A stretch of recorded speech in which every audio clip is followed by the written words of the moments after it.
Hello, children.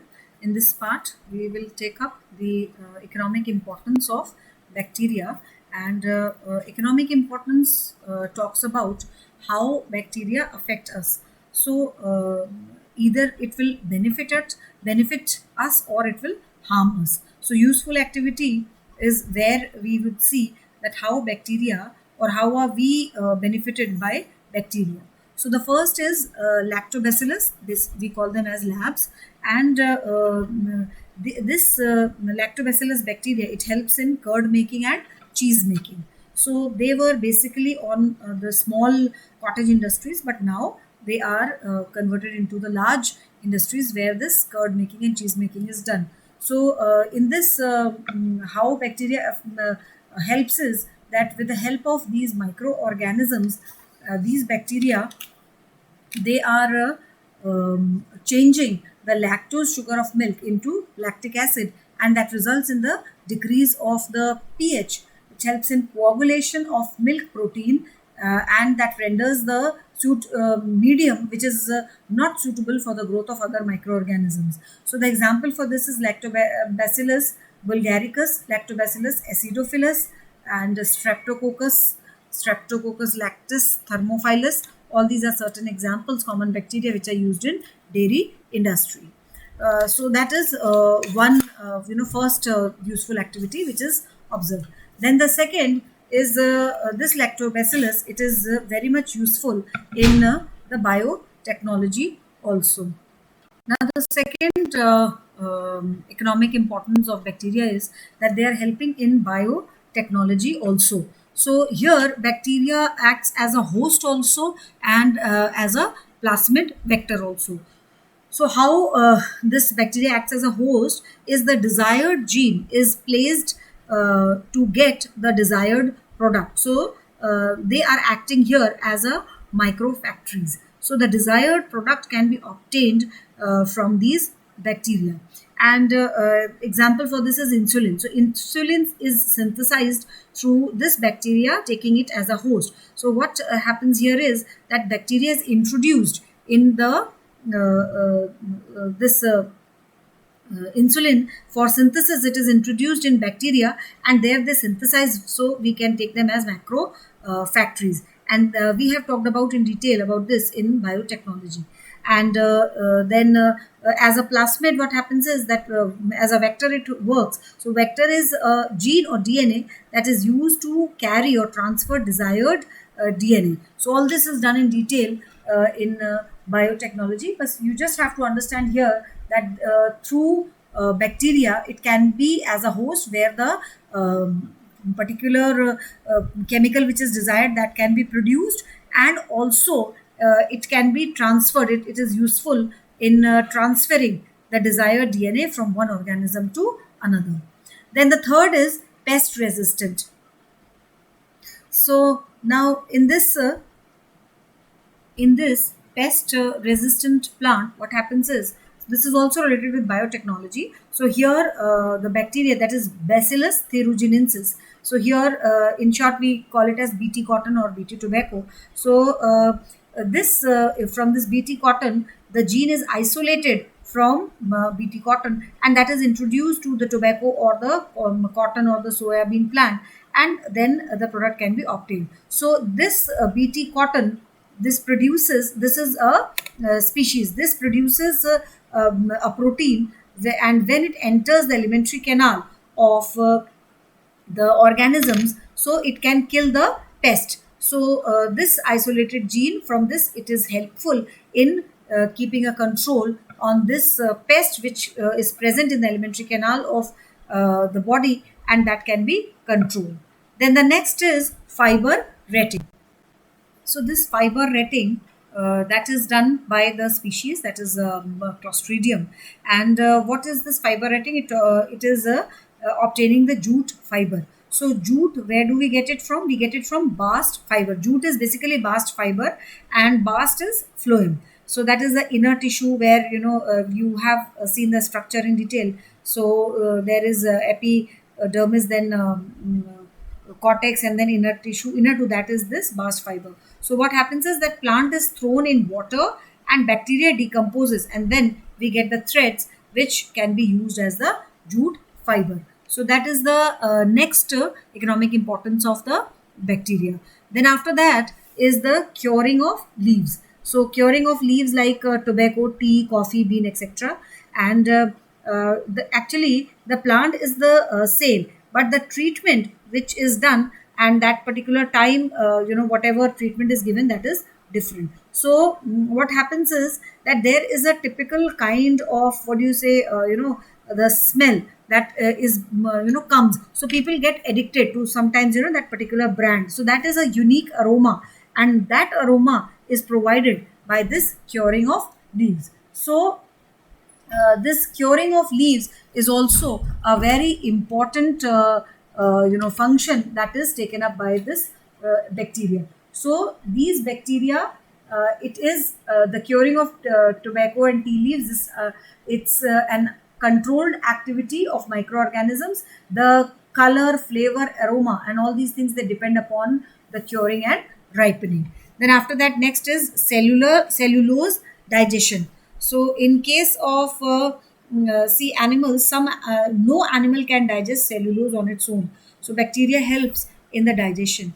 Like example, like cows, buffaloes, they all are herbivorous, and they whatever plant they eat, they're all herbivores. So they produce there's a lot of cellulose in it. So this can only be digested by ruminococcus bacteria, which is already present in their stomach, and that is why they have a ruminant stomach also. Then the next is E. coli. E. coli in humans, they act as a symbiotic bacteria. That means they are living there, and they help in absorption and synthesis of vitamin B. So that is also important thing. Then this bacteria, next number 8 is sewage treatment. Like Pseudomonas and Clostridium, they are the species which help bacteria in the sewage treatment. So the sewage treatment, that means the wastewater that is treated by the certain steps, which include primary treatment, then secondary treatment, and tertiary treatment. So what happens in the primary treatment? Large amount of filtration is done through by removing the large particles, and then it is the whatever matter is collected, the filtrate is sent to the aeration tank.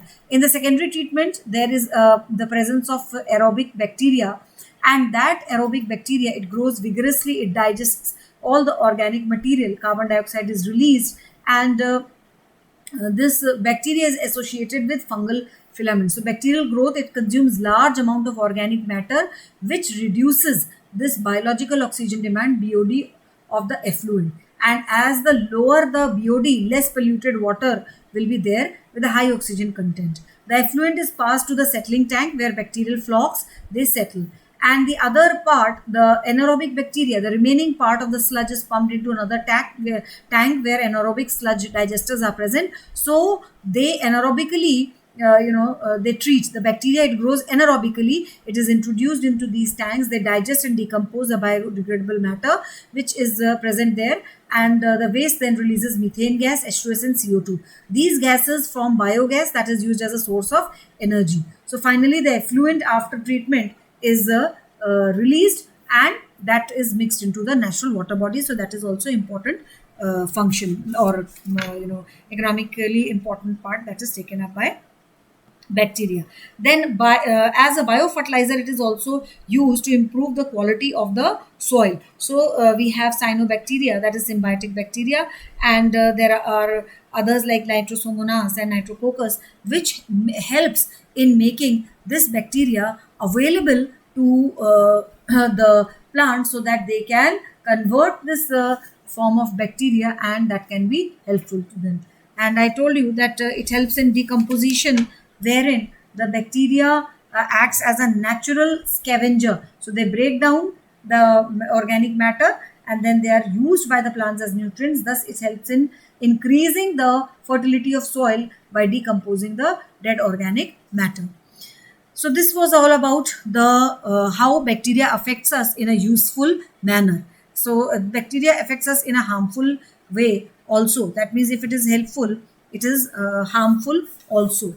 So there are number of disease causing bacteria, like if we see Vibrio cholera, that causes cholera, Mycobacterium tuberculosis that causes tuberculosis, then Neisseria gonorrhea that causes a STD, that is gonorrhea, then Trypanosoma pallidum that causes syphilis, and many more like that. So these are certain bacteria which are acting as a pathogen. There's a big list of it, not only in plants but in animals also. So in case of animals, there is even more, bacterial dysentery is there, plague is there, pneumonia, streptococcus pneumonia, typhoid, that is salmonella typhi, diphtheria is there, E. coli that causes gastroenteritis, syphilis, I told you, gonorrhea, all these are there, even tetanus, Clostridium tetani. So all these are various pathogens that causes diseases in human beings. And if we go for plants, so in plants also there are a lot many diseases which are caused, like blight of paddy, that is Xanthomonas oryzae, citrus canker, Xanthomonas citri, and Agrobacterium tumeficans that causes crown gall of sugar beet, and Phytobacterium solenorum that causes disease in tobacco, wilt of tobacco, and in other plants also. So for those who are preparing for NEET, they should understand that they must learn the list which is given in the book properly. All right. Then there are the other bacteria which are denitrifying. So denitrifying means which convert every possible form of nitrite and nitrate into the molecular nitrogen. That means whatever is done by nitrifying bacteria, that is undone by these denitrifying bacteria. So that means they are essential for nitrogen cycle, but at the same time the plants also need different forms of nitrogen, because they cannot take nitrogen directly. So for that the nitrifying bacteria is present. So we need nitrogen, and this comes us as a harmful activity, and it is in a way it is important for nitrogen cycle, but for us it is not completely helping in giving back bacteria to the atmosphere. Then the next is for food poisoning. There's a species that is Clostridium, and it is found in the stale food. So because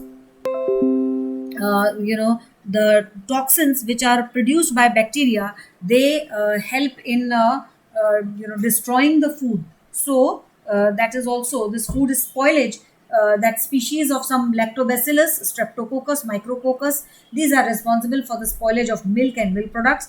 Beside bacteria causing diseases, like I have discussed with you, tuberculosis and various other, there is a disease that is called as botulism. So this botulism disease is caused by Clostridium botulinum, and the swelling of tongue, double version of respiratory paralysis are the main symptoms of this disease that can be present. This also causes water pollution. So many bacteria, they multiply in water, and they cause typhoid fever, that is Salmonella typhi, Shigella dysentery that causes bacterial dysentery, and cholera. These are all water-borne diseases, so they are caused by water pollution. So you have to prepare a short note on this, and there can be a question to write a short note on this economic importance. So economic importance tells us that where is the what is the how bacteria helps us in a positive manner, as a useful activity and as a harmful activity. So that was the part we have completed about Monera. Now in the next part we will see there is lot of reduction which has been done within. So I told you in the previous video, and as and when I'll be doing the chapter, I will let you know what all things you have to prepare. So I hope till here it is clear. Thank you, children.